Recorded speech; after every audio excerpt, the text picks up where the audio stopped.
Have you ever wondered why so many spiritual people still suffer? Why do people who meditate every day still feel anxious? Why do people who have spent years reading spiritual books still feel empty inside? Why do seekers who have dedicated decades to the spiritual path still struggle with fear, loneliness, frustration, and dissatisfaction?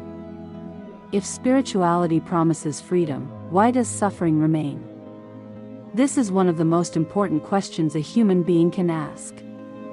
Because almost every person who enters spirituality enters it with the same hope. The hope of finding peace. Not temporary peace. Not the peace that comes from getting what we want.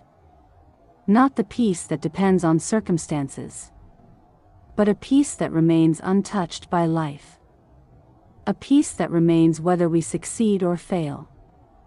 Whether we gain or lose. Whether life gives us pleasure or pain. Most people begin seeking because something hurts. Perhaps a relationship ended. Perhaps they lost someone they loved. Perhaps anxiety became overwhelming. Perhaps depression entered their lives. Or perhaps they simply looked around and realized that despite all their achievements, something was still missing. Life had given them what they thought they wanted. And yet the feeling of incompleteness remained.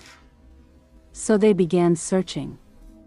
And spirituality appeared as a doorway to freedom. The teachings sounded beautiful. You are not your thoughts. You are not your emotions.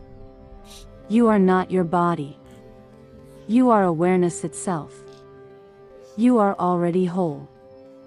You are already complete.